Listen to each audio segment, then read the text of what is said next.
Je demande à Pau de faire un compte à rebours pour le lancement du... Tu fais un compte à rebours à partir de combien? De 14. Ouais, voilà, très bien. Non, ça va être très long, à partir de 3, s'il te plaît. Non, t'as dit 14. Ah, bon, ok. Ah non. Alors, attention, compte à rebours qui commence. 3, 2, 1, top. Well, he likes men's clothing, you see. Much better than female. Bonsoir tout le monde, vous écoutez Meuf à Tub. Bonsoir Cléo. Salut Zélie. Salut Cléo. Bonsoir. Bonsoir.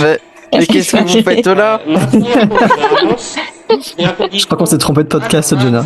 Mais Après, sais pas lesquels- ça prend ses aises. Hein. je sais pas lesquels des deux ont hacké les autres en fait. Bah, vu que je pense que les gens ont lancé un épisode d'un podcast trans, je pense que c'est Cléo et moi qui vous envahissons et pas l'inverse. Voilà, Ça me paraît plus probable. On a assez de dominance, du coup maintenant il faut que vous présentiez. Yes, that's it. Oh, wow. Je trouve ça cool l'idée qu'au départ, parce qu'on m'a un peu traité de charognarde quand j'ai contacté Meuf Atom pour leur proposer de venir, que c'était vu un peu comme la récupération des rescapés, voire des cadavres. Mais finalement, c'est une OPA. Et c'est une OPA de Meuf Atom sur un podcast trans. C'est bien, c'est assez équilibré du coup. Je pense qu'il faudrait mettre des petits bruits de vautour dans le fond quand tu dis... Plutôt des bruits de méchants, genre vraiment un plan marché. Du coup, c'était trop drôle. Le jour où on a annoncé qu'on arrêtait, parce que du coup, Cléo et moi, on vient pas de là de base, mais on faisait un autre podcast qui s'appelait Meuf à Tub, qui s'est arrêté il y a un mois, je crois.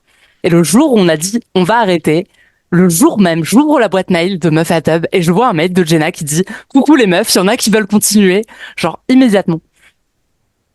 Bah, en fait, ça c'est un des avantages du trouble de l'attention, c'est que si je fais pas un truc immédiatement, je l'oublie.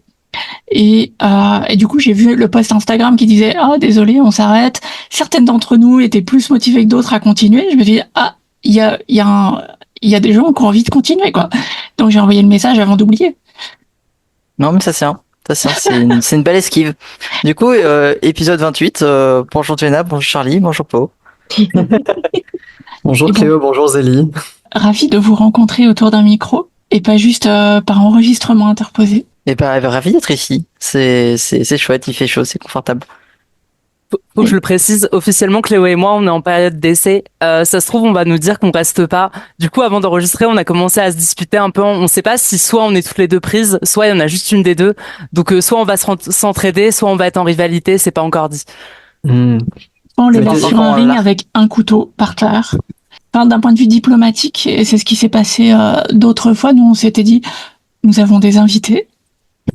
Et puis quand un épisode avec une ou des invités se passe bien, et ben ces invités reviennent et puis ça s'installe et puis voilà. Voilà, pour l'instant, c'est un crossover et on sait pas encore si ça devient. J'aime bien l'idée du crossover. C'est le multiverse. C'est le podcast cinématique universe. C'est une super idée, Jenna. Vraiment bravo à toi d'avoir eu cette idée. Bon, c'est déjà comment l'arc va commencer à se faire, c'est-à-dire Zélie les jebottes. Non mais ça marche bien sur moi donc continuez, c'est très bien. Moi je pense qu'il faut faire voter le public, tu vois, il faut dire mettez 5 étoiles si on garde les deux, voilà, mettez 5 étoiles si on n'en garde qu'une et voilà, et mettez 5 étoiles si on garde personne. Dans votre commentaire 5 étoiles, vous pouvez préciser avec qui vous voulez continuer l'aventure. Pour Cléo, tapez 1, pour Zélie, tapez 2. Mon Dieu. Et alors sinon, individuellement, comment ça va depuis tout ce temps? Je dirais, on va évidemment poser la question à nos invités, mais ça fait très longtemps qu'on n'avait pas entendu Pau. Tout à fait. Comment ça va? Je suis fatiguée. Non, ça va. Ouais, est-ce que t'as un truc plus précis qui donne pas l'impression que c'est juste un enregistrement d'il y a 6 mois qu'on passe Non, mais tout va bien. Je suis seulement dans la continuité de mon burn-out commencé avec assiduité il y a donc quelques mois. Et parce que je fais les choses bien, donc je vais jusqu'au bout du burn-out. I'm not a quitter. Voilà. Non, mais on a géré aussi un déménagement, emménagement. Apparemment, c'est pas conseillé pendant un burn-out. Je ne savais pas. Du coup, je savais pas qu'il fallait pas faire. Ben, tant qu'on ne prévient pas. Ça change T'as un pas peu, le manuel? ça fait porter des charges physiques à la place des charges mentales, c'est un C'est petit ça. changement, quoi. Ouais, Il n'y a pas moins de charge mentale. Non, tu les déplaces juste. Attends, en fait, On a fait un tableau, on a fait des tableaux pour la préparation de ce déménagement. C'était fabuleux. tout à fait. Mais si on remonte un petit peu plus loin, en fait, depuis le début de mon burn-out, j'ai géré des convalescences d'autres personnes. Ensuite, une opération sur moi et ma convalescence. Ensuite, notre mariage, déménagement, emménagement. En fait, ça donne l'impression que tu as tout géré seul un peu, mais non, il y a eu pas tout seul, ça. Oui. pas seul, mais il s'est passé tout ça. Ouais. Et du coup, en fait, c'était pas très reposant comme ça. Oui, c'est à la place d'un burn-out, t'as juste eu un autre boulot à plein temps, quoi. Bref, je suis fatiguée, mais je vais bien. C'est cool. Je te connais que comme ça, de toute façon. Et toi, Jenna, comment ça va? Eh ben, j'ai une fatigue qui est plus physique que mentale et je crois que ça change par rapport à d'habitude. Mais peut-être que c'est juste parce qu'il y a plus de fatigue physique, il n'y a pas moins de fatigue mentale. Je vais craquer. Le déménagement, là, il veut dire aussi que il y a un élément très important de ma vie qui n'a pas déménagé et qui habite toujours à Paris. C'est mon bébé. Et mon bébé qui va bientôt avoir 2 ans et que j'essaye de continuer à voir le plus souvent possible. Et en moyenne, là, en ce moment, ça veut dire que je passe quelques jours avec lui tous les 10 jours. Et ça veut dire un aller-retour en train à chaque fois et tout ça. Parce que lui, il veut pas prendre le train. Je pourrais faire un effort. C'est néant. Mais ouais. Feignasse, vraiment, quoi. Et Les jeunes qui veulent plus travailler. Et non, j'ai la chance que ça se passe super bien avec ma co-maman et que mon fils est habitué en fait au fait que je sois pas tout le temps là, donc il y a pas de, je ressens pas d'animosité de sa part sur le fait que je suis pas là. Il a juste beaucoup de joie à exprimer quand j'arrive et ça c'est super cool. Donc c'est quand même de très bons moments qu'on passe ensemble. Voilà, c'est les trucs qui me travaillent un peu en termes de charge mentale. Et puis je suis déjà en train de chercher un emploi, alors que j'ai clairement pas fini mon burn-out, mais ça me motive très fort de trouver un emploi pour qu'une banque accepte de me prêter de l'argent pour pouvoir acheter une maison, pour pouvoir déménager de nouveau, parce que les déménagements, c'est la vie. Et il y a un truc super cool, si vous voulez déménager, c'est d'épouser quelqu'un qui est super organisé, parce que ça permet de faire des déménagements relativement chill, de mon point de vue. Oui, en train de s'effondrer à côté de moi. Non, mais tout va bien. Ouais. Mais non, je trouve qu'on fait une bonne équipe et qu'on travaille bien ensemble. Voilà. Chaque fois qu'on déménage, on rajoute un chat. C'est une menace. Et toi, Charlie? Eh bien, moi, ça va. Merci de demander. J'ai plutôt bonne vibe en ce moment. J'ai passé, comme beaucoup de monde, 3 semaines à ne pas dormir sur ce mois de juin. Donc, là, j'ai pas tant retrouvé le sommeil que ça, hein, parce que le monde continue de se foutre de notre gueule. Mais à part ça, à part la fatigue qui s'accumule gentiment, franchement, sinon sur le plan perso, ça va vraiment bien. J'ai envie de vous donner des informations plus concrètes, mais je ne peux pas le faire. Ok. Donc, ça attendra. Voilà. Avec qui t'as signé une NDA? Avec moi-même. Je peux pas vous dire avec qui j'ai signé une NDA parce que ce serait déjà trop d'informations. Oh, avec toi-même, mais du coup, est-ce que tu te poursuivrais si tu parlerais? Ouais. Ou alors c'est juste un modèle de menace, mais bref. Donc voilà, mais je vous tiendrai au courant, bien sûr, des évolutions que nous espérons positives. Tout à fait. Oui.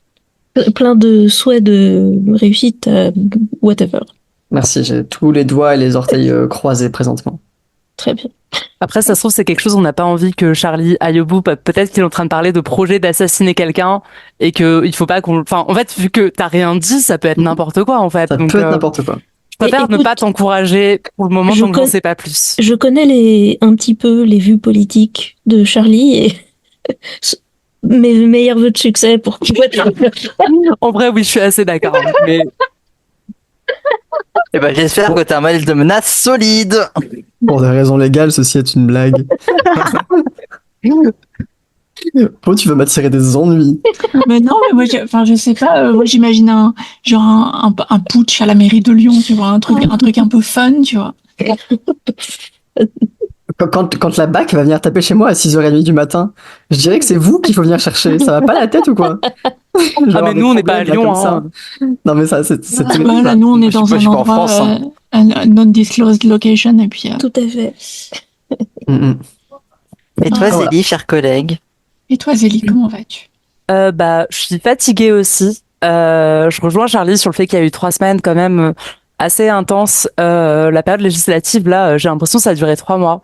Mais je me souviens que juste avant qu'elle commence cette période, j'étais déjà en train de me dire, oh là là, je suis fatiguée, j'ai hâte que les mobilisations auxquelles je participais à l'époque, donc c'était Palestine principalement, Ouais. s'arrêtent. Enfin, d'arrêter d'y aller quelque temps pour me reposer. Et du coup, il n'y a pas eu ça, vu qu'il y a eu les mobilisations pour les législatives. Et bah ouais, gros sentiment de surcharge un peu permanent. Mais en même temps aussi, il y a une espèce d'énergie parce qu'en ce moment, je commence à me faire de nouveaux amis. Et il y a un peu ce truc quand t'es adulte, t'as l'impression que se faire des amis, c'est impossible. Et là, il y a vraiment une espèce de groupe de potes qui vient de se former où on se fait des déclarations d'amitié, c'est trop mimes. Donc ça, c'est chouette.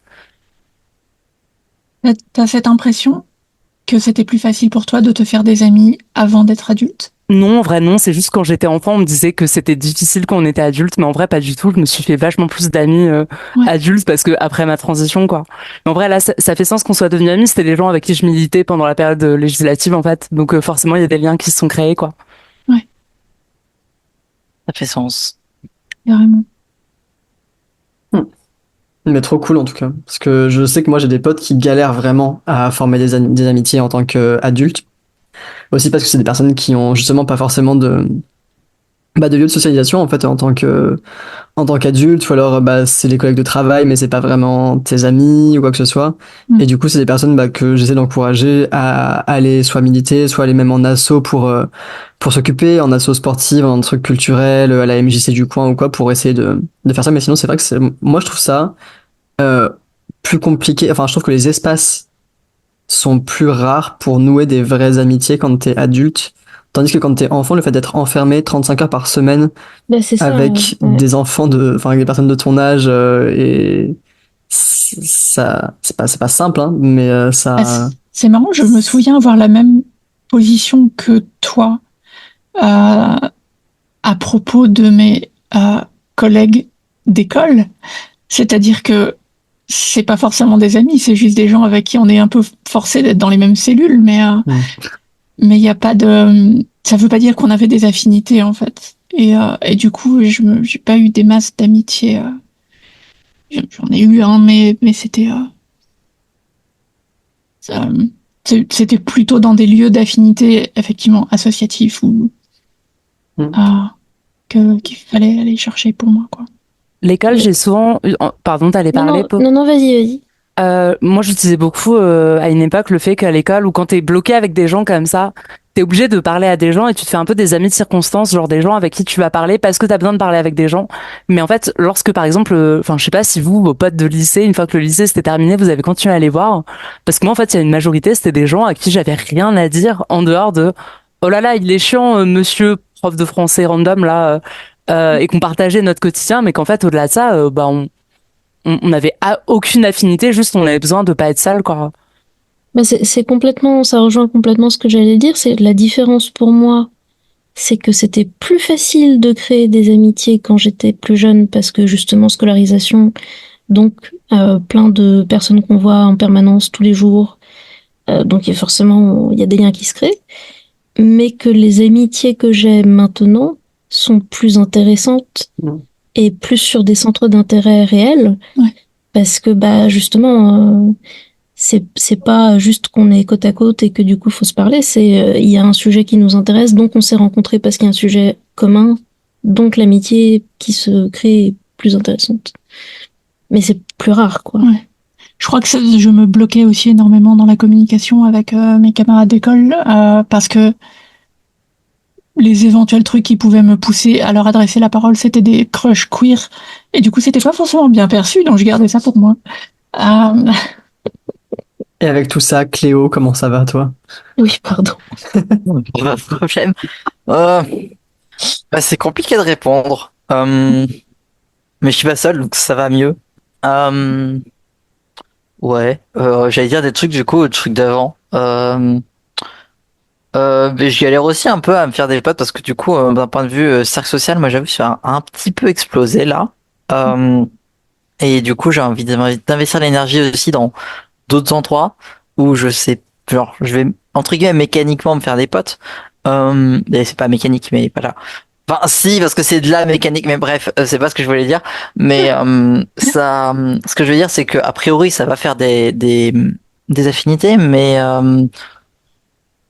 mais c'est toujours très, enfin, comment dire, enfin, s'intéresser à un lieu qui existe déjà, des gens qui se connaissent déjà, de relations qui existent déjà, et donc du coup, c'est pas forcément aisé, surtout quand on n'a pas un cerveau comme la norme, comme beaucoup aussi, mais genre même son genre neurodivergence, pas forcément aidé, ça aide pas forcément.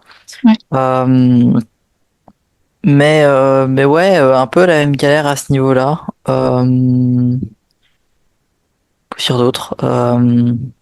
Un peu l'angoisse de l'année prochaine où je me dis bah en fait j'aimerais bien potentiellement tester de réétudier mais je suis pas sûr ou est-ce que j'essaye de parce qu'en plus du coup mardi j'ai ma visite chez la médecin de pour l'équivalent de la H en Belgique. Donc voilà, c'est pas stressant. Mais voilà, donc du coup c'est beaucoup de points d'interrogation, je sais pas trop où ça va aller. Donc voilà.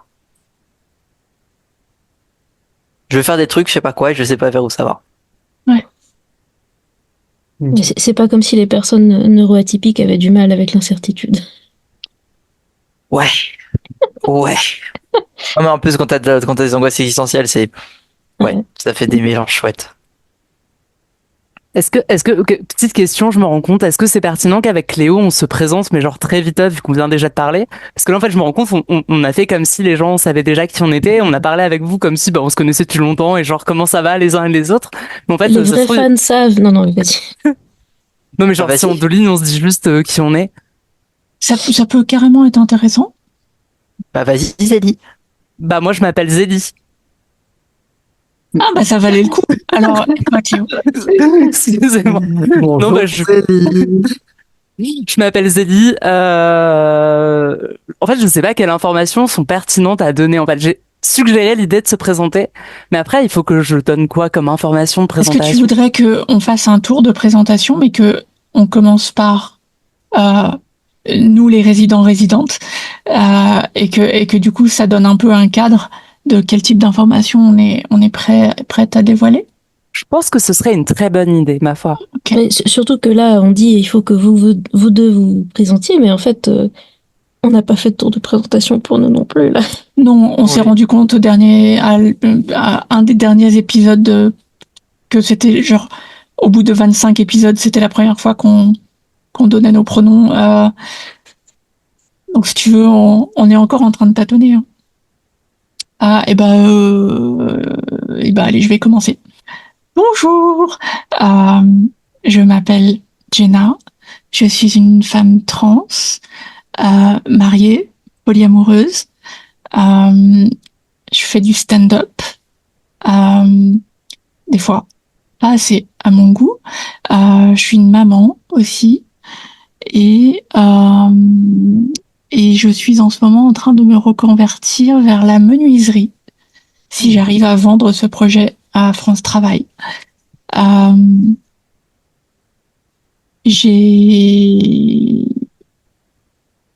Voilà, je suis mariée avec Po qui est à côté de moi. Et est-ce que Po, tu veux continuer? Oui, coucou. Donc la voix que vous entendez là, bonjour, moi c'est Po. Je suis une personne à genre. Pronom pronom elle, il n'y a pas encore vraiment de pronom qui me convient bien. Essayons plutôt de trouver des tournures de phrases épicènes, et puis c'est cool. Moi, je suis en burn-out professionnel. Team handicapé, team épilepsie, team polyamour. Qu'est-ce que j'oublie d'autre? Team chat. Crazy Cat Witch. Et voilà, c'est ça. Et team neuroatypie à fond. Voilà. Et donc j'habite avec mon épouse Jenna, qui vient de parler. Et maintenant, je vais passer le bâton de parole à Charlie, notre collègue bien-aimé. Tout ça, je me demandais comment tu allais conclure cette phrase. Quel adjectif qualificatif allait venir après collègue. Donc bonjour, bonsoir tout le monde. Moi c'est Charlie. J'habite en région lyonnaise. Mes activités principales consistent en du militantisme local et des activités de recherche également. Vous m'entendrez, vous m'avez déjà entendu parler régulièrement de questions de représentation, de sport, de quoi est-ce que je parle aussi parfois de mes petits voyages ou quoi que ce soit, voilà des petites choses comme ça d'homosexualité beaucoup. Ouais, parce que j'aime bien. Je suis dans la team T40 pour toujours. Oui. Voilà, à mon sujet. Du coup, c'est à nous maintenant. Pardon, j'ai pas passé le bâton de parole. Vas-y, faut que tu le donnes. Je passe le bâton de parole. Alors tout à l'heure, je l'ai passé à Zélie, donc là, je vais le passer à Cléo cette fois-ci. Bah, merci beaucoup, Charlie. Du coup, déjà, on touche du bois pour la menuiserie, Jenna. John, joli. Ouais, non, c'était facile, s'il te plaît. Oui, mais il fallait l'oser, en fait. Du coup, je suis en Belgique, c'est pas mal déjà. Je faisais de la philo, j'aimerais bien faire des game studies un jour, peut-être j'en ferai pas universitairement, on verra bien. J'aime beaucoup les jeux vidéo. Meuf trans, elle, L2LE peut-être. Sinon.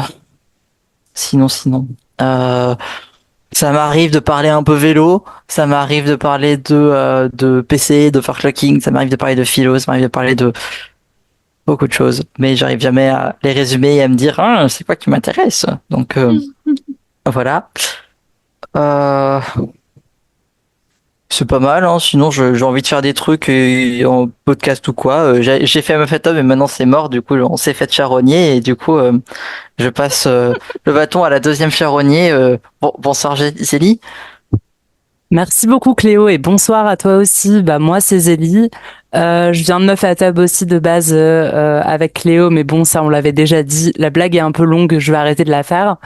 Moi je m'investis aussi dans du militantisme local, je suppose aussi bien. Alors moi en fait je suis TDS, je fais des réels et du en ligne.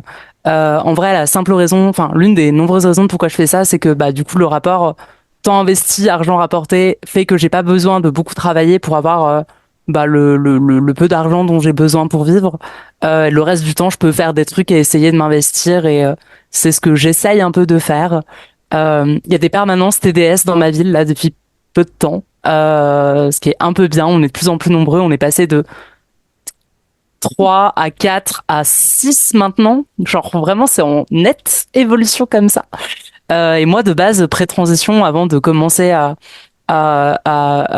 faire du TDS, donc à me prostituer pour dire, parce que ça se trouve, les gens savent pas ce que c'est TDS, donc pour être assez explicite, et de modifier mon corps, parce que je fais pas mal de modifications corporelles plus ou moins lourdes.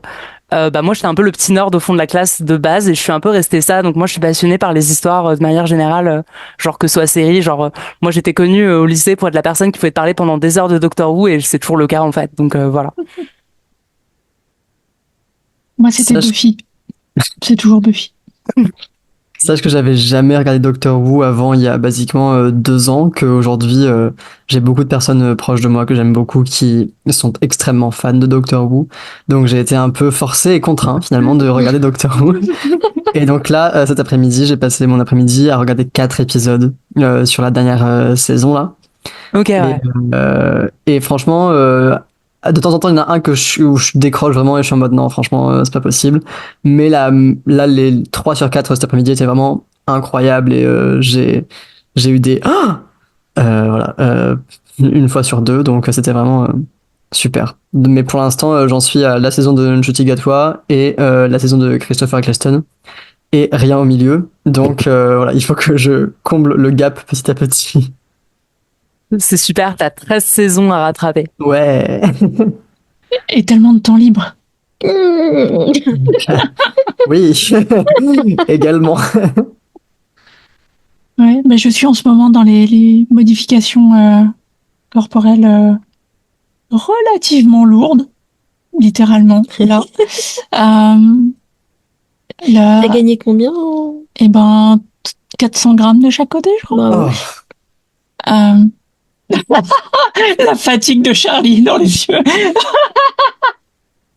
Pardon, moi je me suis débarrassé de 250 grammes de chaque côté et vraiment c'était le plus beau jour de ma vie, donc je suis très content pour toi, mais en même temps, on ouais, fait pas le même gabarit. J'ai vraiment soupiré parce que ça m'a immédiatement alourdi, mais bravo à toi cependant. Mais c'était un dossier qui a traîné depuis assez longtemps en fait pour avoir les autorisations, parce que clairement j'aurais pas mis de l'argent de ma poche dans une opération comme celle-ci parce que j'en ai pas. Et du coup, il fallait que ce soit payé par les impôts des Français.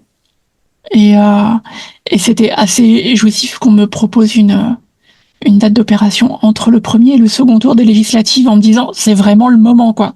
C'est vraiment le moment parce que c'est peut-être les dernières là. Et voilà. Donc évidemment, je remercie chaleureusement Bruno Le Maire.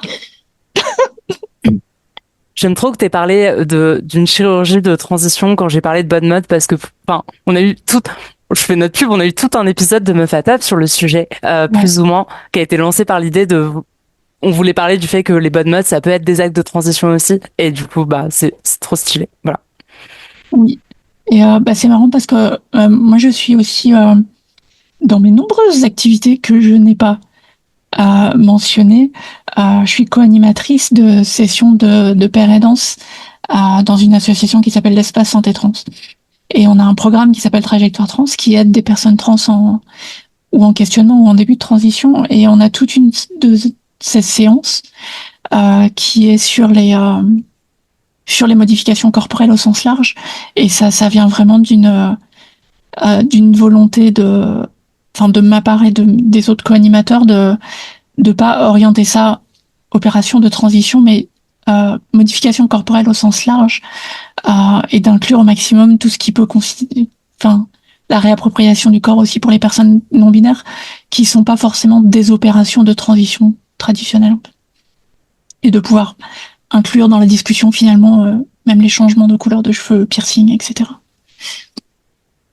Voilà. Je pense me servir du terme du coup perso en ce qui me concerne, parce que c'est quand même très, enfin on l'avait déjà évoqué, mais là ça revient. Je me dis mais c'est très fort la vibe quand même.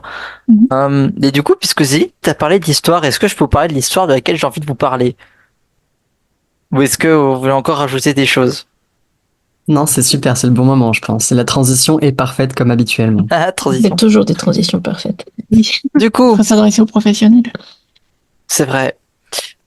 Du coup, l'histoire, alors du coup, c'est un film. Moi, parce qu'on nous a dit on peut parler de ce qu'on veut pendant à peu près 5 minutes. Du coup, j'ai envie de parler de Porco Rosso parce que c'est littéralement le film, mon film préféré de ma vie, quoi.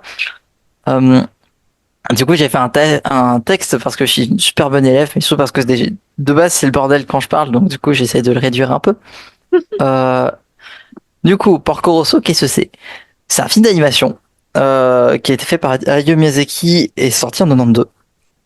Pardon, en 1992. Et du coup, c'est clairement le film qui m'a le plus marqué. Et récemment, j'ai eu un peu des moments où je me suis dit déjà, à chaque visionnage, je comprends des trucs, où je me rends compte de trucs. Là, il y a eu un peu des trucs d'affilée. En même temps, je l'ai vu 2 fois un peu de temps et je vais le revoir au cinéma bientôt. Donc voilà. Du coup, ça c'est une histoire qui se passe en 1929. Alors du coup, ils disent les années 20, mais tu vois que c'est en 29. Ça se passe sur la mer Adriatique, surtout sur une partie des îles croates qui sont le plus évoquées, et une bonne partie du film aussi se passe à Milan. Ça n'a pas été plus détaillé que Adriatique parce qu'il y a eu un conflit qui a éclaté aux alentours de la sortie du film. Mais bref, j'ai envie de vous parler de 3 trucs qui m'ont vraiment marqué dans ce film. La première, c'est une voix. La deuxième, c'est les thèmes abordés. Et la dernière, c'est le personnage de Porco, en fait. Voilà. Niveau voix, du coup, ça tient en un mot. Enfin, en un mot, c'est Jean Reno. Et d'habitude, je suis pas du tout sur tout ce qui est les acteurs et les actrices, les noms de gens connus en général, encore plus en cinéma. C'est des trucs qui me sont complètement aliens. Sauf Jean Reno. Mais depuis Porco Rosso, du coup. Il faut savoir alors du coup j'ai plusieurs anecdotes sur le film, c'est assez cool. Miyazaki voulait spécifiquement Jean Reno pour doubler Porco Rosso. Mais dans toutes les langues? Non, en français. Faut pas m'amuser. Un peu déçu quand même de pas entendre Jean Reno parler allemand ou polonais. Le japonais ça va être technique aussi, donc c'est technique aussi, donc ouais. C'est pas le héros d'un film qui s'appelle Wasabi aussi?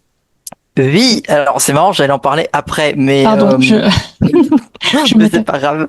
Mais effectivement, il est très très connu au Japon. En fait, tu fais une très bonne transition, merci beaucoup.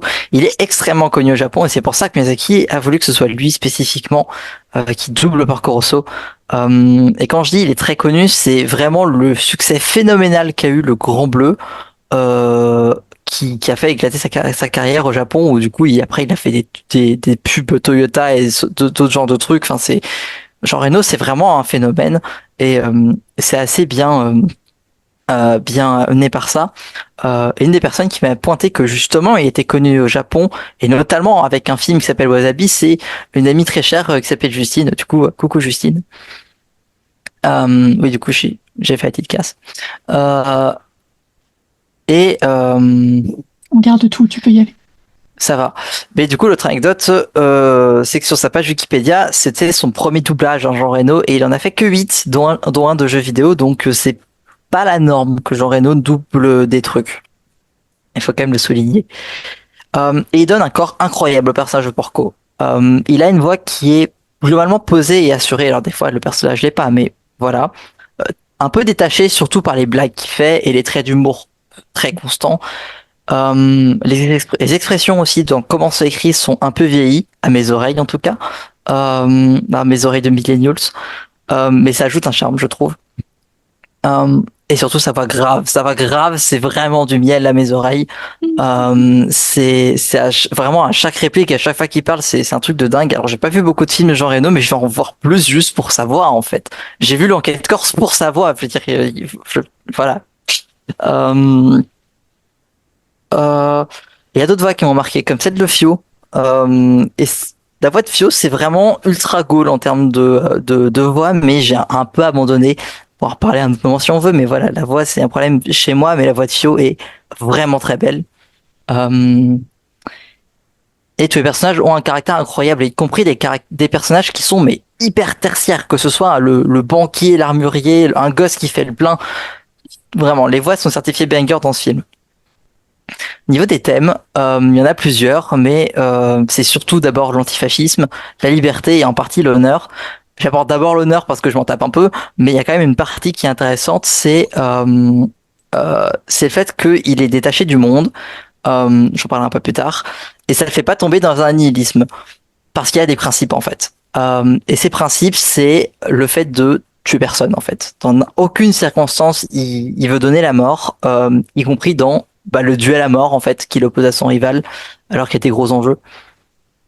Il y a un truc qui m'a déconcentré, et du coup il veut toucher le moteur de son adversaire plutôt que le tuer, et être sûr de toucher que le moteur.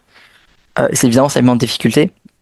C'est aussi et surtout son refus absolu de faire la guerre et de réintégrer l'armée.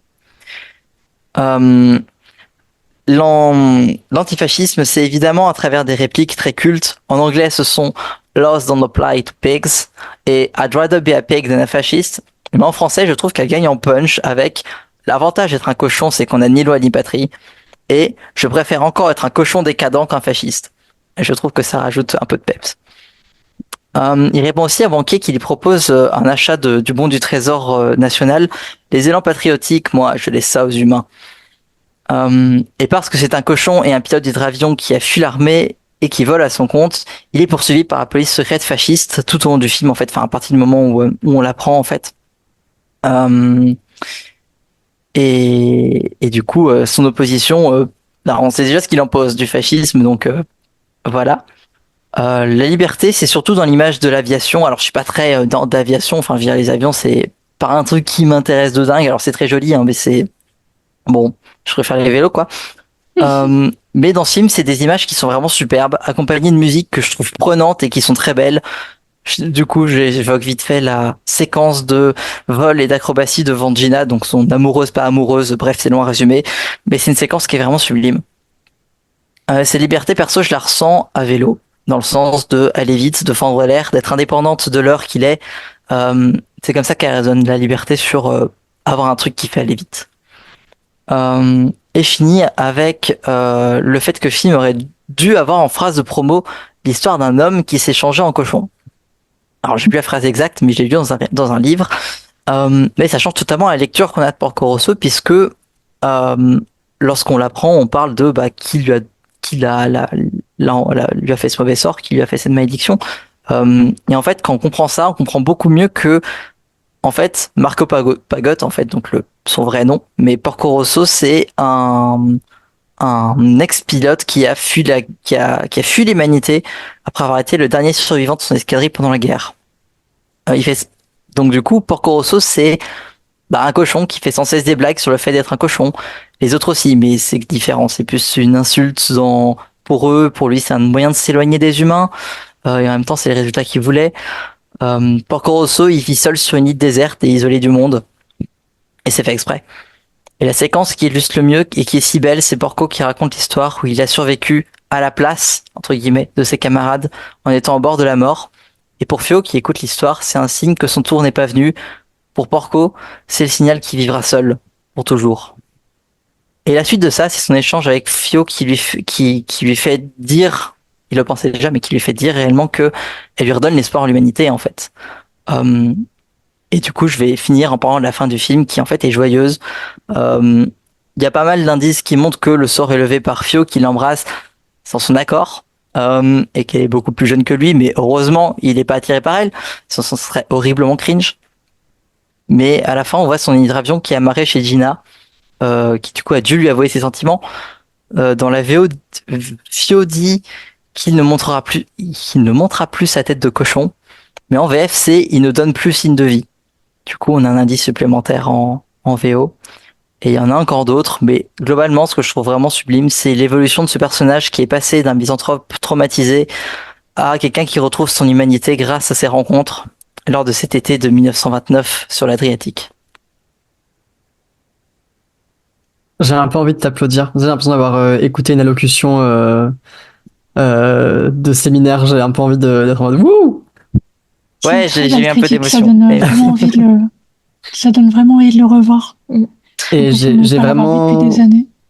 J'ai vraiment pensé, quand t'as commencé à parler du personnage, enfin même quand t'étais sur la fin de parler du personnage, j'ai pensé que tu allais partir sur l'une des traditions d'un podcast trans et que tu allais finir par nous dire ce qui nous prouve que Porco est un personnage trans. Mais c'est à nous de le faire, voilà. Voilà, on a cette habitude, les gens diront qu'elle est fâcheuse ou qu'elle est fortuite, mais en tout cas de transer un maximum de personnages de fiction, mais aussi de personnes réelles. Et donc, sans aller jusqu'à transer Porco Rosso, y voir des parallèles avec une expérience trans ou une métaphore et tout, c'est pas tiré par les cheveux non plus, quoi. Moi, c'est absolument quand tu as dit, c'est cette personne qui a eu l'impression de voir les autres mourir avant lui et à sa place d'être seul, du coup, ça va devenir très dark très vite. Je suis désolé pour cette situation, mais c'est vraiment un sous-texte qui résonne avec des personnes trans qui perdent des sœurs, hein, notamment assez régulièrement et encore récemment, et où du coup il y a pour certaines personnes de la communauté cette impression de rester là et de perdre un peu le sens de pourquoi est-ce que moi je reste là alors que elle est plus là. Oui. Et du coup enfin voilà, c'est quand t'as commencé à évoquer ça, je me suis dit ok, on a vraiment enfin moi ça m'a tout de suite marqué en tout cas dans l'explication du personnage, et c'est pas du tout où tu voulais en venir, et du coup désolé si je déraille complètement ton explication, mais Y a aucun problème. Je trouve ton intervention très très juste et enfin c'est émouvant, mais c'est très vrai.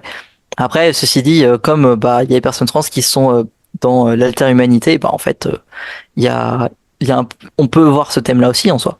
Oui, le fait Donc de c'est pas du tout éloigné exclu. de l'humanité, être un cochon plutôt qu'un homme, est pas très éloigné du discours d'une meuf trans en fait. Enfin, de choisir autre chose, quoi qu'on puisse. Quand t'as commencé à parler, Charlie, du fait qu'on pouvait transer Porco Rosso, je pensais que ça allait vraiment aller surtout là-dessus, sur l'idée du fait que c'est un cochon et qu'il est obligé de traverser le monde comme ça. Mais du coup, l'analyse que t'en as fait effectivement hyper trans ou queer, enfin en tout cas est hyper forte en fait. Enfin, ça m'a grave touchée quand on en a parlé en tout cas, et j'avais pas vu les choses comme ça. Et je rejoins Jenna sur le fait que j'ai grave envie de le revoir. Moi, je l'ai vu qu'une fois quand j'avais 8 ans, je crois. Je me souviens d'une réplique du film, c'est quand un des pirates du ciel là, il dit à la meuf qu'elle est mignonne, et il dit au cochon, à Porco, il dit toi je t'aime toujours pas le porc, un truc comme ça quoi. Et ça m'avait fait grave marrer quand j'étais gosse, et du coup faut vraiment que je le revoie en fait, parce que c'est juste ça. Bon, moi, je pense que je m'appelais pas encore Jenna quand je l'ai vu, parce que je pense que ça m'aurait marqué. Parce que là, t'as mentionné 2 fois un prénom qui ressemblait vachement au mien.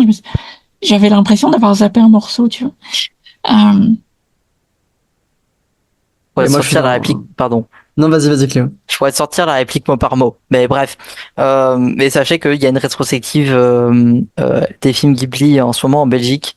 C'est t'en as 2 par semaine et fait que 4-5 projections dans plusieurs grandes villes, dont Bruxelles, mais pas que, mais voilà. Pour les personnes qui écoutent en Belgique.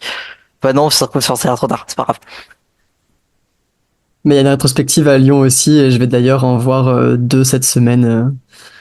Voilà, pas Porco Rosso, mais j'ai revu Porco Rosso il y a 3 semaines, je pense, justement pour le montrer à des amis qui ne l'avaient jamais vu ou qui l'avaient vu qu'une fois.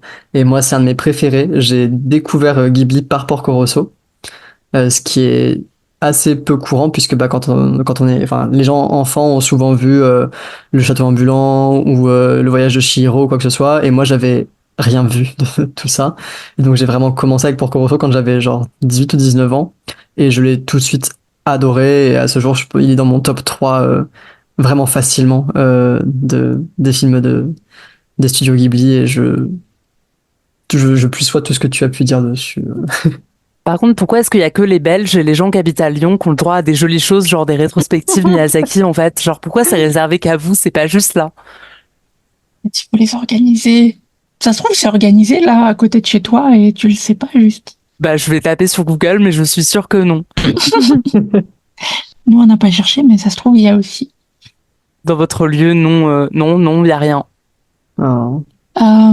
Je pourrais profiter que j'ai une spécialiste sur le sujet pour poser la question. L'expression quand les poules auront des dents, qui veut dire, voilà, un truc qui n'arrivera jamais. Elle est traduite en italien par quand les porcs auront des ailes. Est-ce que le personnage italien de Porco Rosso a un lien avec l'expression? Est-ce que, ou est-ce que c'est fortuit et...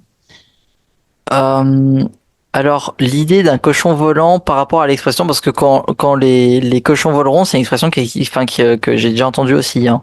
Okay. Mais l'idée, il me semble, l'idée de cette ironie-là, elle est clairement là, hein.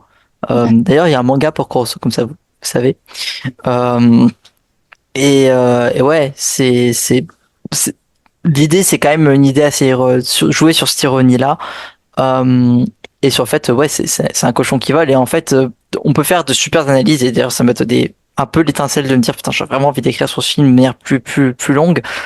Et de parler du fait que c'est potentiellement un des films de Miyazaki les plus fantastiques dans ce qu'il arrive à nous faire. Enfin, genre, les gens voient Porco et c'est normal. Alors, il est marginal. Enfin, je veux dire, il est vu comme un porc et il est quand même marginalisé pour ça. Mais il y a quand même tout un tas de trucs qui paraissent invraisemblables ou les thèmes qui sont super lourds, mais qui, parce que le ton du film et parce que c'est super coloré et parce que t'as à côté, t'as un mec avec une tête de cochon, quoi, qui désamorce tout ça.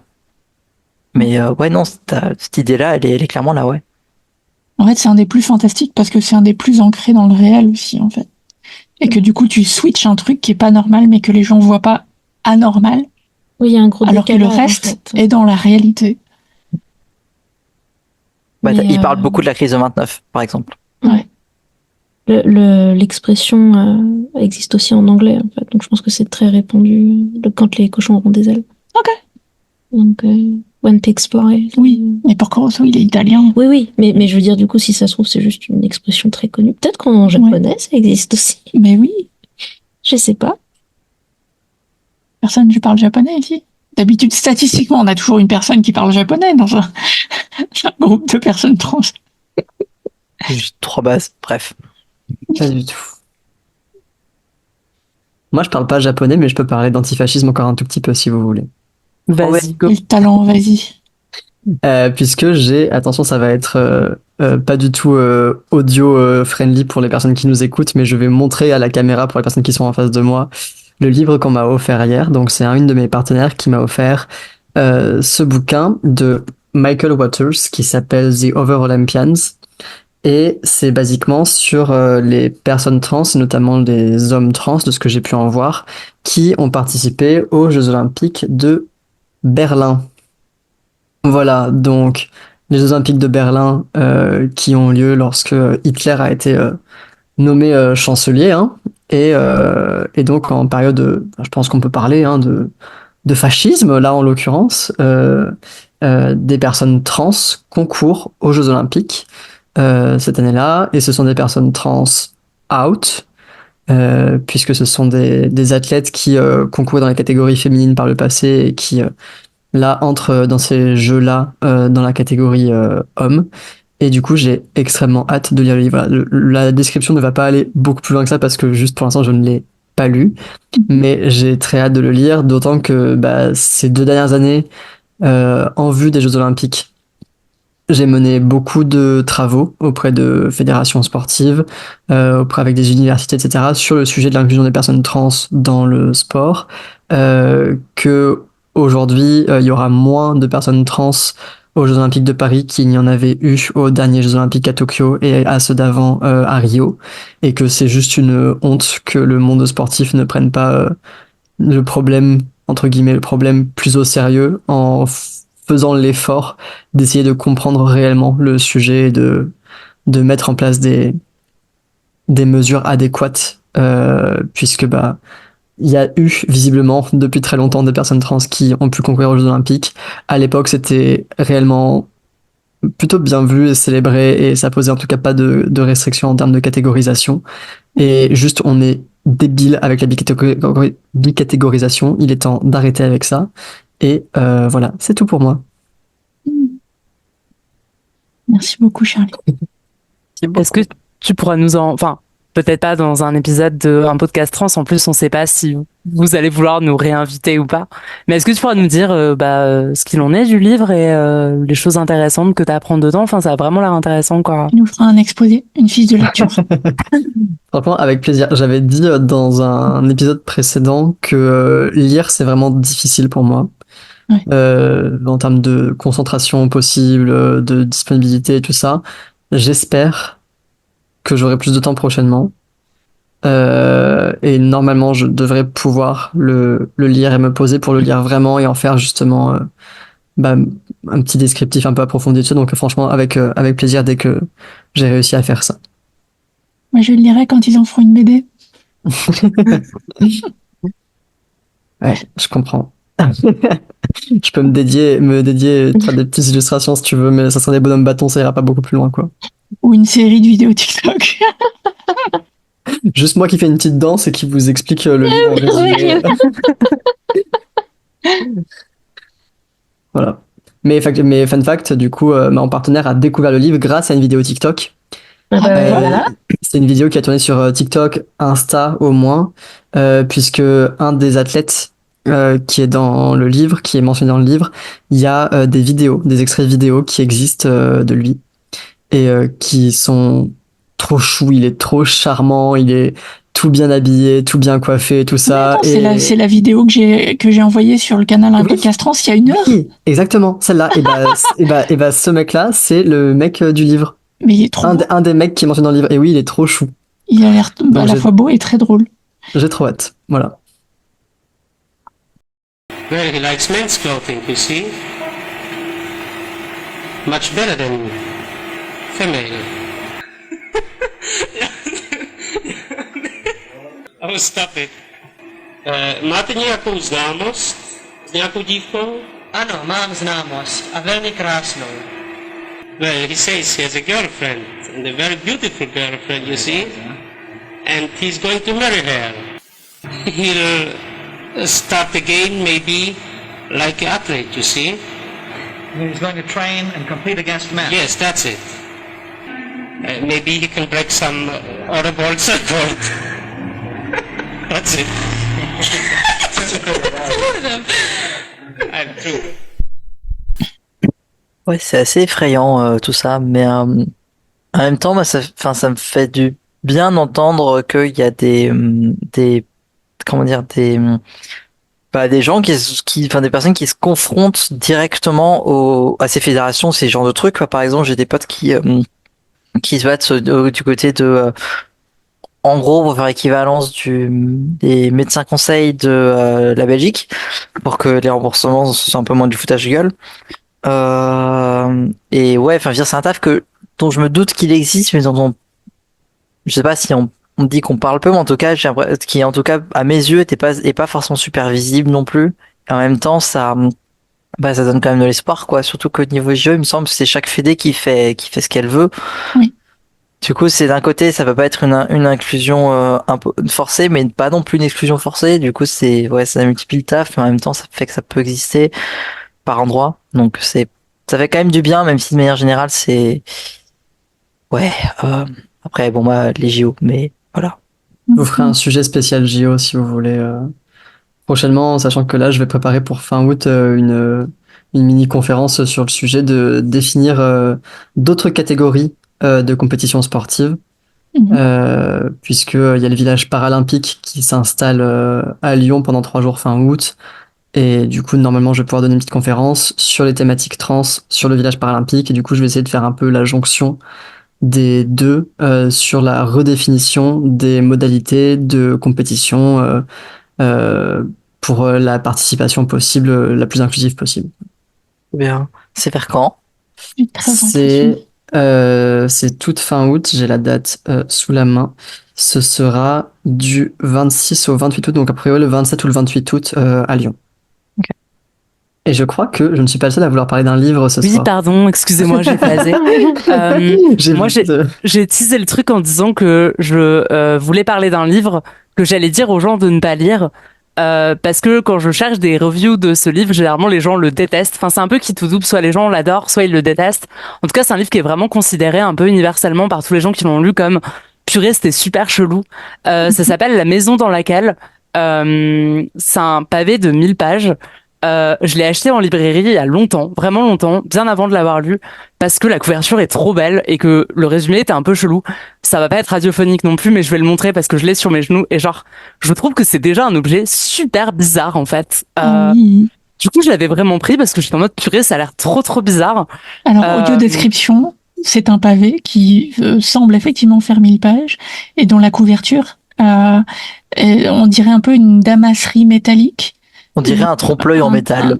Ouais. Exactement. Moi, je trouve que ça ressemble un peu à une espèce de labyrinthe chelou, quoi. C'est un labyrinthe, 100%. Avec juste un petit bandeau. On dirait un holochrone. Et sur la tranche, il y a juste ce truc, je sais pas si c'est un animal ou pas. Je sais pas ce que c'est en tout cas. C'est un cochon de 3/4 d'eau qui fait en fait, et tu veux voir mes fesses. c'est grave ça. Donc déjà, c'est un objet que je suis ravie de posséder. Je l'ai lu un peu par hasard parce que moi, pendant une période, j'avais ce truc d'acheter plein de livres et de pas les lire en fait, de dépenser. D'ailleurs, il y a une époque où je galérais à manger quand j'étais étudiant, mais parce que je dépensais mon argent pas en nourriture mais en livres à un moment que je ne lisais même pas en fait, étant pas très fit. Et du coup, à un moment, je l'ai pris. Je me suis dit, je vais lire des livres que je possède déjà. Et du coup, je l'ai pris un peu au pif. Et je l'ai lu, et en fait, c'est écrit par une Arménienne, mais ça a été écrit en russe. Et en fait, c'est pas vraiment dit où ça se passe, mais du coup, en Russie, c'est une espèce d'institut / école spécialisée pour les enfants handicapés, en fait. Toutes sortes de handicaps, et les enfants, ils sont vraiment laissés à l'abandon, dans le sens où les adultes sont très peu présents dans le bouquin. Et du coup, dans La Maison, qui est le titre du livre, La Maison dans laquelle, la maison, c'est presque un personnage à part entière. Les enfants, ils vivent, et surtout, ils ont leurs propres règles en fait là-bas. Il y a plusieurs clans d'enfants en fait avec leurs règles très précises. Ils peuvent te jarter de leur clan et il y a plein de choses qui sont très en sous-texte, qui sont pas explicitées. En fait, on te raconte que des enfants peuvent passer d'un autre côté, mais on te dira jamais explicitement c'est quoi l'autre côté, d'où ils passent. Et je pense que c'est ça qui fait que les gens ont pas aimé le livre, c'est qu'il est vraiment super étrange. En fait, c'est un livre qui était pas censé être publié. La meuf l'avait écrit et son mari a pris le manuscrit. Elle a envoyé une maison d'édition, ce qui est un peu bon. Pas fifou de sa part non plus, mais je suis contente d'avoir pu le lire. Mais parce que même les personnages, j'ai l'impression des gens disaient mais c'est quoi ça? Les personnages ils évoluent pas, ils ont pas d'arc de personnage. Enfin, en fait, en termes de construction narrative, le livre, c'est un livre génial, soit c'est complètement raté en fait. À la fois, en fait, on va te raconter l'histoire. En gros, la maison est toujours découpée avec les grands et les petits. Et en fait, quand les grands partent de la maison, les anciens petits deviennent les nouveaux grands et il y a des nouveaux petits qui arrivent. Et en fait, tout du long du livre, on va te parler de la dernière nuit des anciens grands. Il s'est passé quelque chose de terrible, d'accord? Et tout du long du livre, on va te teaser le fait que les personnages que tu suis, leur dernière nuit approche. Et que du coup, les adultes, ils sont terrorisés en se disant quelque chose de terrible va à nouveau se passer. Et des fois, les enfants, ils se font des nuits des contes où ils se racontent des histoires qui n'ont aucun sens, où ils se coupent la parole les uns les autres, au milieu où ils les racontent. Enfin, vraiment, moi, je pleurais en le lisant parce que je trouvais juste ça trop beau comment c'était écrit. Et en fait, tout du long du livre, on va te teaser le fait que la dernière nuit approche. Et quand la dernière nuit approche, arrive, tous les gamins se réunissent juste dans une pièce et recommencent à se raconter des histoires. Et en fait, quand ils se racontent des histoires, ils se racontent qu'est-ce qui se passe quand il se passe de l'autre côté. Mais de manière un peu, parce qu'ils n'ont pas le droit d'en parler dans les règles de la maison, donc ils le racontent d'une manière un peu imagée, sauf que la dernière nuit, ils le racontent très explicitement, ce qu'ils voient de l'autre côté. Et je peux même pas dire c'est quoi de l'autre côté, en fait, c'est juste, les enfants passent dans un autre monde à des moments, et en fait, étant donné que nous, en tant que lecteurs, on n'est pas membre de la maison, ça ne sera jamais explicitement dit où est-ce qu'ils vont, en fait. Et je trouve que le livre est juste hyper mystérieux et je sais que j'ai mis une vingtaine de jours à le lire et je relis jamais les livres après les avoir finis. C'est vraiment un truc hyper important pour moi. Les livres, c'est une fois et j'y retourne jamais. Et des fois, je pleure en pensant à ce livre-là en me disant, purée, j'ai tellement envie d'y retourner. Mais je sais que ce serait pas pareil parce que je l'ai déjà lu une fois, en fait. Du coup, ce serait pas la même chose. Je sais déjà ce qui se passe la dernière nuit. Et bref, je parle souvent de ce livre en disant que j'en suis tombée amoureuse et je pense sincèrement que, y a pas d'autre moyen d'en parler. Je pourrais, je sais pas si ça a grand intérêt, mais je pourrais citer plein de passages du livre comme ça qui, moi, m'ont touché et m'ont marqué, où c'est juste incroyable et des choses tellement improbables qui se déroulent dedans et où c'est juste adorable et touchant et bref, voilà. Du coup, pourquoi est-ce qu'il faut pas le lire? Parce que la majorité des gens, déjà, il fait 1000 pages, et la majorité des gens qui le lisent détestent, en fait. Parce que le livre est trop bizarre, je pense. Le livre est vraiment hyper étrange et ne t'aide pas à le comprendre, en fait. T'es vraiment paumé dedans pendant 1000 pages avec les gamins, à pas comprendre exactement, parce que eux, ils comprennent plus ou moins ce qui se passe, ils comprennent les règles de la maison, mais toi, tu les comprends pas, en fait. Et juste, je cherchais des reviews du livre en même temps et je tombe sur des trucs avec 2,5 sur 5, 2 sur 5 en mode avis mitigé, etc. Et toi, t'as aimé être perdu dedans? Moi, j'ai adoré être perdu dedans parce que je m'y suis pas sentie perdue du tout, en fait. Genre, je sais pas, genre. T'étais à ta place? Peut-être, ouais, peut-être. Et attendez, faut que je retrouve parce que je veux finir sur un extrait du livre qui, je trouve, est très à propos par rapport à ça. Putain, attendez, je vais rechercher la page. J'avais trouvé un article qui... Alors, c'est bon, je l'ai. La maison exige une forme d'attachement mêlée d'inquiétude, du mystère, du respect et de la vénération. Elle accueille ou elle rejette, gratifie ou dépouille, inspire aussi bien des contes que des cauchemars, tue, fait vieillir, donne des ailes. C'est une divinité puissante et capricieuse. Et s'il y a bien quelque chose qu'elle n'aime pas, c'est qu'on cherche à la simplifier avec des mots. Wow. Et en fait, c'est dans un passage où les adultes, qui sont les éducateurs, parlent de la maison et de qu'est-ce qu'ils vont en faire, parce qu'il me semble que là, dans le livre, c'est la dernière génération d'enfants et qu'après, ils vont tout raser. Et t'as un seul éducateur qui était là aussi à la dernière génération d'enfants qui sont partis, qui leur dit ça parce que lui, vu qu'il était là depuis plus longtemps, il comprend un peu mieux la maison et ses habitants. Et il leur dit, mais vous pouvez pas la comprendre en fait, il faut pas essayer de l'emprisonner avec des mots. Ok. Quand t'as commencé à parler du livre, j'étais en mode oh waouh, on dirait Sa Majesté des Mouches, et non. Bah, il y a un peu ça dans le sens où les enfants ont leurs propres règles, il y a des conflits, il y a même, je crois qu'il y a un enfant qui meurt à un moment dans un duel. Enfin, vraiment, les lois de la maison sont hyper dures en fait, et les enfants sont hyper durs entre eux. Je suis surprise qu'il y ait qu'un seul mort en fait, dans la façon dont tu décrivais les choses terribles de la dernière nuit et le fait de passer de l'autre côté. J'imaginais qu'il y avait plus de morts que ça. La dernière nuit, en fait, on va jamais te dire explicitement. Les enfants qui se souviennent juste d'avoir été enfermés dans une pièce et que quand ils en sortent, ils voient juste une énorme tache de sang sur le sol. Mais on te dira jamais s'il y a eu des morts ou quoi que ce soit. Et la dernière nuit, ou eux, leur dernière nuit, ils se font juste que se raconter des histoires, parce qu'en fait, il y a tout ce truc de c'est la dernière nuit, et la question qui se pose tout du livre, c'est mais c'est quoi l'après pour ces enfants en fait? Qu'est-ce qu'ils vont devenir quand ils vont devoir retourner dans le monde réel, alors qu'ils ont coexisté entre enfants cassés de plein de façons différentes dans cette maison où ils étaient à leur place, et tout à coup ils doivent revenir dans le monde réel où ils n'auront pas leur place en fait. C'est un peu le cas du 18e anniversaire des enfants de l'assistance sociale en France, où ils sont plus pris en charge. Bien sûr. Donc c'est... J'allais demander justement si on en sait un peu plus sur la vie de l'autrice, et du coup, est-ce que ça fait écho à quelque chose est-ce qu'il y a une lecture possible avec... J'ai eu une obsession sur ce livre pendant une période, mais j'oublie rapidement les choses. Je sais qu'elle a écrit dessus elle a travaillé dessus pendant 10 ans, qu'elle est arménienne, et c'est à peu près tout ce que je trouve là comme information là-dessus. Moi, j'ai une question un peu connexe. Alors déjà, je tiens à attirer votre attention sur le fait qu'il y a des éclairs énormes dans ma rue. J'ai l'impression que la foudre tombe devant chez moi et que les grondements de tonnerre qui suivent ensuite, si on ne les entend pas sur l'enregistrement, c'est un miracle parce que ça fait un boucan infernal. On n'a rien entendu d'ici, en tout cas. Très bien. Rien à voir du coup. Mais à voir ma question. Mais peut-être que c'est confondu avec les bruits du chat qui essaye de défoncer la porte pour rentrer dans ma chambre.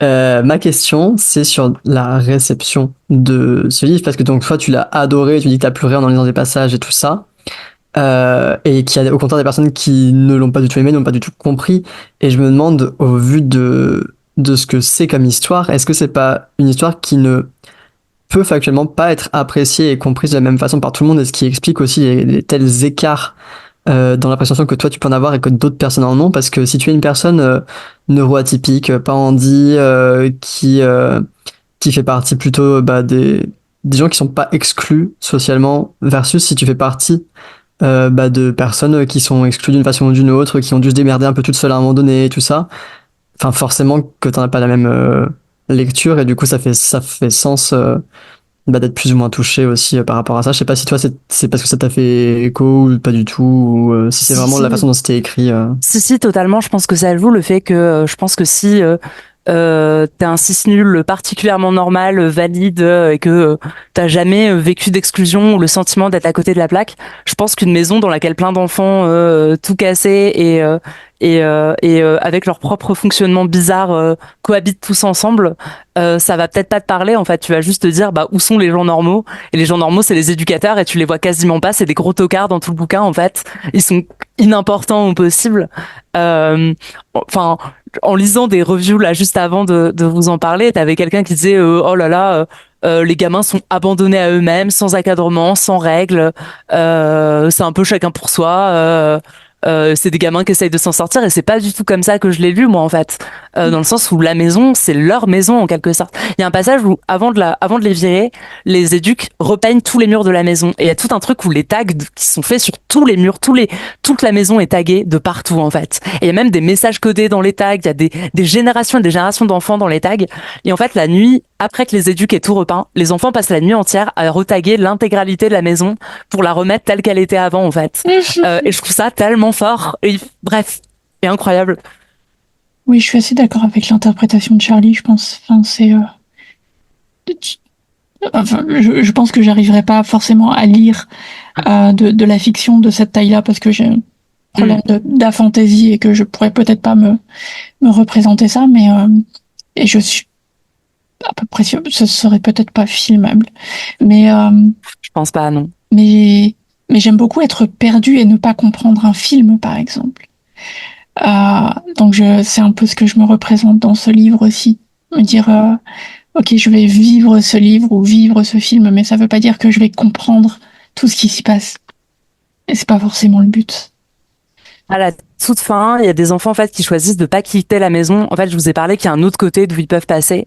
Et en fait, après la nuit des contes, il y a des gamins qui juste le matin ne se réveillent pas. Et ce que les autres racontent, c'est qu'ils vont plus passer de l'autre côté. Il y a même des gamins qui disparaissent totalement. Et c'est ceux qui pouvaient aller pleinement de l'autre côté quand ils voulaient. Et moi, je sais que j'écris dans mes livres à la fin mon avis, et je crois qu'à la fin, j'écris un truc du genre que j'aurais voulu partir avec eux en fait. Bon, c'est moi qui suis très dramatique dans les livres que je lis et tout ça, mais moi, ça m'avait grave touché ce côté de en fait, le monde il est pas prêt pour eux, donc ils vont juste pas le rejoindre du tout. Et moi, j'ai une question parce que moi, je suis des personnes qui sont monomaniaques sur un truc. Donc, c'est-à-dire que quand j'aime une série, je la regarde 7 fois, pas moins. Quand j'ai aimé un livre, je l'ai vu je l'ai lu 7 ou 8 fois aussi. Pareil avec des films et tout ça. Et quand t'as dit que pour faire un livre, c'était consommation unique, mon cerveau a bugué à un niveau intersidéral. Je sais pas si tu veux expliquer un peu ça, genre pourquoi? Alors, je suis très monomaniaque sur la fiction, genre vraiment. Mais pour les séries et les films, c'est un peu différent parce que c'est quelque chose qu'on peut partager avec d'autres personnes. Donc souvent, je vais montrer les films que j'aime bien. Il y a des séries que j'ai revues en les montrant à quelqu'un, mais c'est la seule façon dont je m'autorise à revoir quelque chose. Sinon, pareil, normalement, un film, une série, je l'ai vu une fois et c'est fini en fait. Notamment parce que je me dis, il y a tellement d'œuvres de fiction que j'ai pas lues, que j'ai pas regardées, que si je prends le temps de juste retourner dans les choses que je connais déjà, j'aurai pas le temps. En fait, ma plus grande angoisse, c'est que quand je meurs, tous les livres que j'ai prévu de lire, j'ai pas eu le temps de les lire, et ça me fait sincèrement très peur. D'accord, ma liste de livres que j'aimerais lire est gigantesque. Et il y a aussi le truc que j'ai peur que ce soit pas pareil en fait. Je sais pas si vous avez déjà eu l'expérience de vous reconfronter à quelque chose que vous aimiez quand vous étiez enfant et de vous y reconfronter avec un regard d'adulte et que ça parfois gâcher l'expérience en quelque sorte parce que c'était pas du tout tel que vous vous en souveniez en fait. Et je préfère garder les souvenirs des choses même s'ils deviennent flous. Au moins en fait souvent je me souviens pas du contenu des livres, je me souviens un peu des sensations que j'ai ressenties en fait. Ce livre-là, je commence à oublier plein de choses en fait et ça me rend très triste, mais de l'autre côté, les sensations que j'ai eues en le lisant, ça elles vont rester en fait. J'aime beaucoup ce recul. Je trouve ça assez j'aspire à ce genre de choses. Je pense que je peux pas le faire parce que je prends beaucoup de plaisir, un peu comme Charlie, à revoir et revoir des choses qui me réconfortent, tout en déplorant le fait que j'aimerais bien découvrir de nouvelles choses et que ma liste, pareil, de films et de séries à voir est infinie. Et j'ai pas le temps, mais je continue quand même à regarder Star Wars Rebels, quoi. Je peux comprendre en même temps. Ouais, j'ai grave la même chose, surtout avec les jeux vidéo en vrai aussi. Ouais,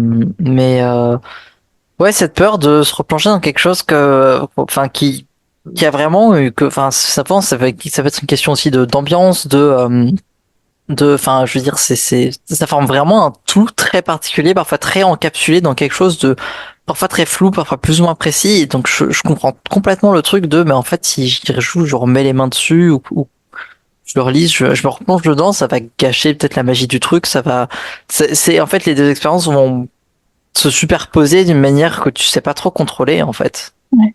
Totalement. Te confronter au fait que cette œuvre qui t'a tellement ému et tout, finalement, elle est tellement hétéro et tellement cringe. Oui, bien sûr. Peut-être j'ai pas envie de y repenser, quoi. Puis, en fait, il y a plein de choses qui me sont précieuses. Il y a plein de souvenirs que je chéris précieusement et je suis très nostalgique des choses généralement. Mais les souvenirs auxquels je tiens, je pourrais pas les revivre en fait. quand quelque chose m'arrive, ça m'arrive une fois et puis après ça devient un souvenir. Et la fiction, pour moi, j'ai un peu le même rapport qu'avec les choses qui m'arrivent. C'est une fois que c'est fini, c'est des souvenirs que je vais chérir très précieusement, mais ça sera rien d'autre que des souvenirs, quoi. Et des objets des fois, parce que je garde les objets très précieusement, parce que je les aime beaucoup, mes livres. Mais voilà. Je me rends compte qu'il y a certaines œuvres, notamment films et séries et musique, où si je les réécoute, je peux aussi retrouver exactement les émotions avec lesquelles je les ai perçues la première fois. Et du coup, c'est un peu comme des capsules qui me permettent de revivre un état d'esprit pour des œuvres qui ont vraiment été fortes. Donc du coup, ça vient en opposition au fait que je peux pas retrouver le moment de découverte, mais je peux retrouver exactement comment je me sentais au moment de cette découverte, et c'est déjà vachement bien, je trouve.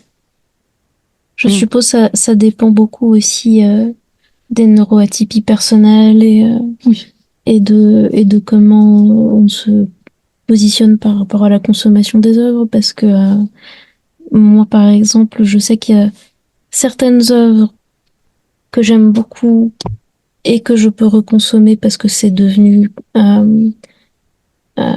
des œuvres confort un peu, quelque chose qui m'apporte du bien-être. Et il y en a d'autres que j'ai beaucoup aimé aussi, mais c'est devenu tellement ancré dans une période de ma vie que c'est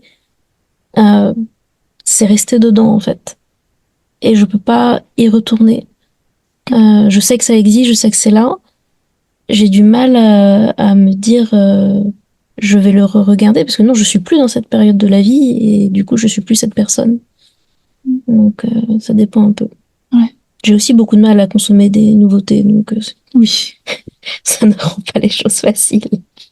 Il y a un film que j'ai dû voir une dizaine de fois, je l'ai probablement déjà mentionné, ça s'appelle The Hours, et c'est même pas feel good parce que c'est un film qui est extrêmement déprimant, quoi. Mais en même temps, le fait de pouvoir me replonger dans cet état de déprime à voir ce film, il y a quelque chose de rassurant, en fait. C'est de retrouver c'est comme réétalonner un baromètre. C'est-à-dire que je peux être extrêmement triste pour les personnages dans cette œuvre de fiction, et puis à la fin du film, finalement, retrouver ma vie à moi, et puis savoir où est finalement, ça va, quoi. Voilà. Bon, mais ce film est très beau, il est pas que triste. Un jour, je ferai un sujet dessus, plutôt que d'en parler 5 minutes à chaque épisode. Moi, j'ai réussi à commencer 2 nouvelles séries récemment, et c'est un exploit personnel, il faut le savoir, parce que je pense que les séries, c'est vraiment le pire pour moi. Okay. J'en ai trouvé 3 qui me plaisent, et je ne regarde que ces 3-là en boucle. Donc c'est Doctor Who? Non. Bah non, justement.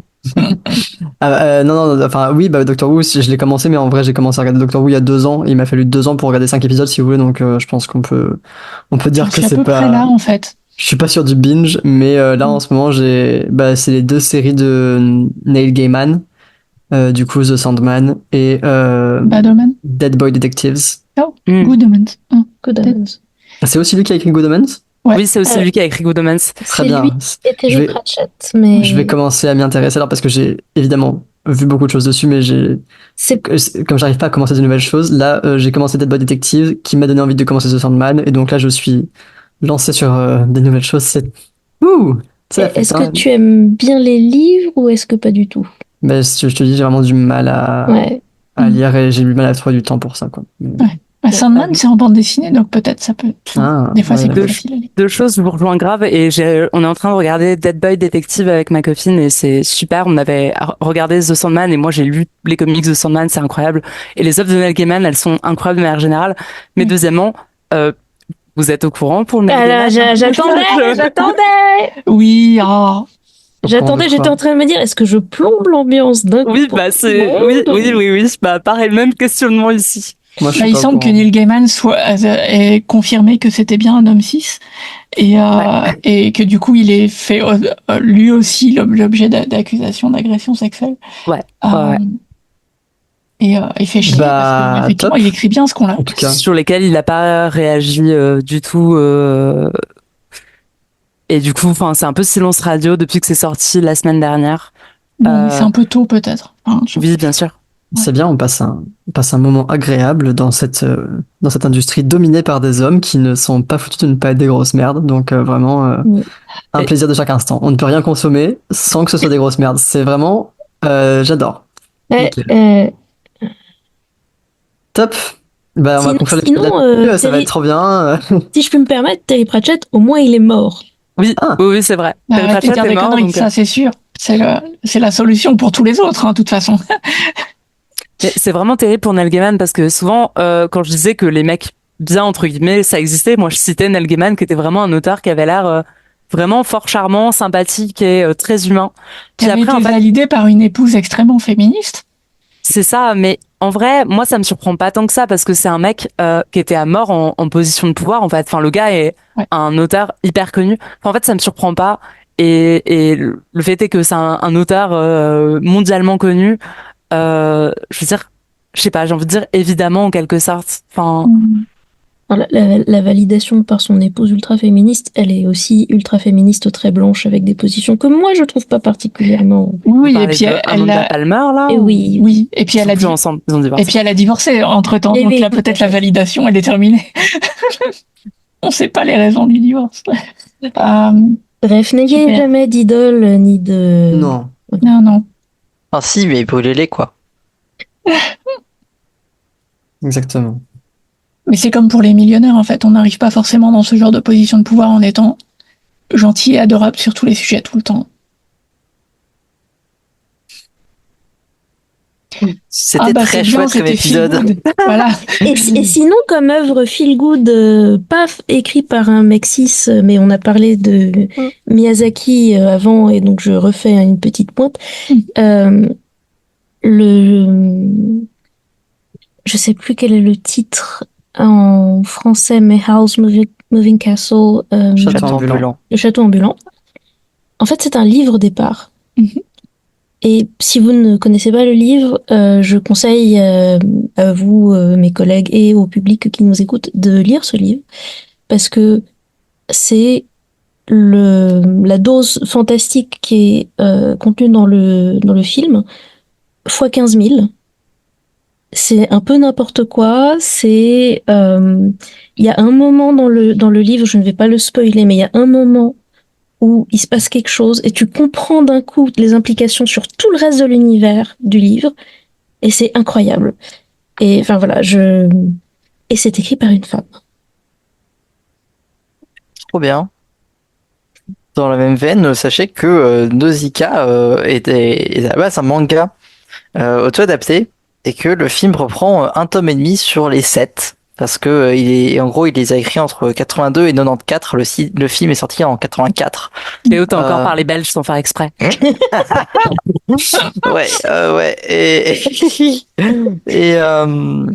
Mais c'est voilà. Une dose de diversité bienvenue. Vous écoutez un podcast international. Mais du coup, je le mentionne aussi parce que le manga, perso, ça a été beaucoup plus accessible que le livre. Mais j'ai quand même envie de me dire, bon, on n'a pas envie de tester le château ambulant vu comment tu le décris, ça a l'air quand même vraiment incroyable. Et ouais, Nausicaa en manga, ça va beaucoup plus loin et c'est magnifique. Je trouvais que c'était n'importe quoi à l'écran et ça m'a pas donné envie de lire la suite à moi. Mais en fait, la fin est pas la même en fait. Pas du tout. Genre la fin du film, en fait dans le manga, ça se finit pas du tout comme ça vu qu'il y a une suite en fait, alors que la fin du film c'est vachement en mode un peu Deus Ex Machina. D'accord.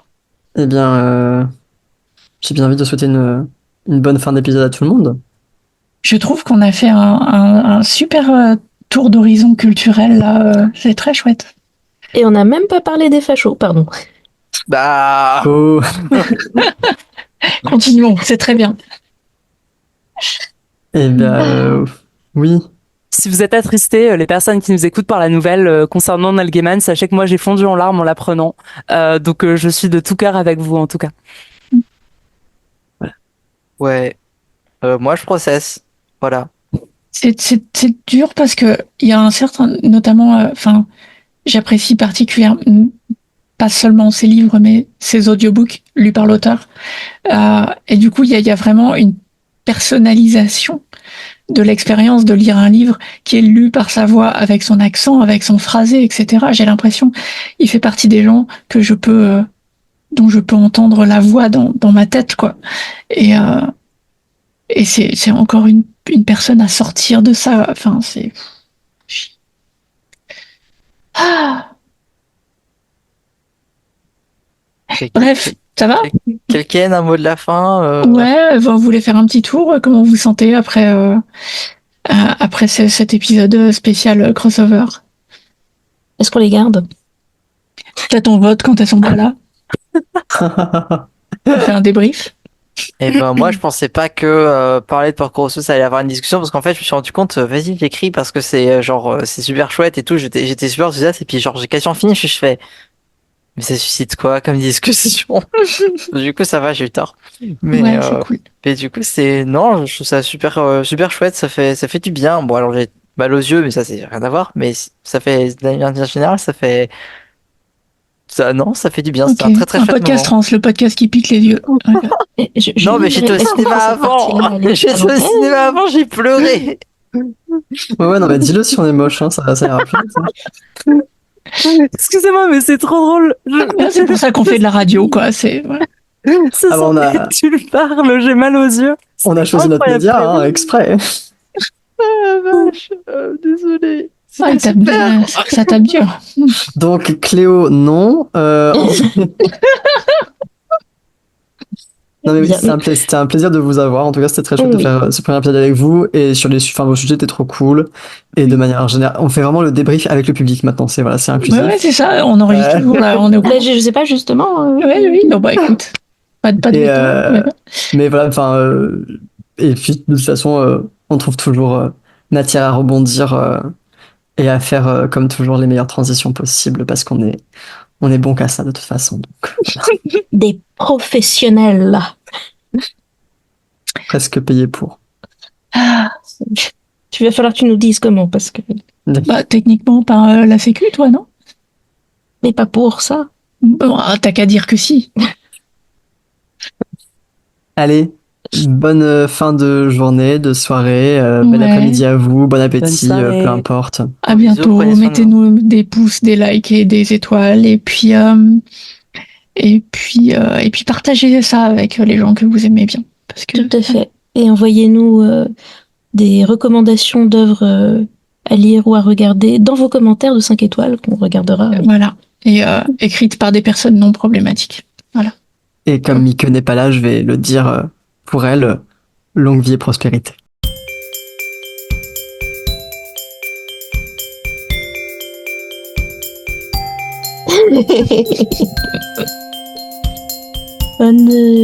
Bonne fin d'épisode. Bye bye. Bisous.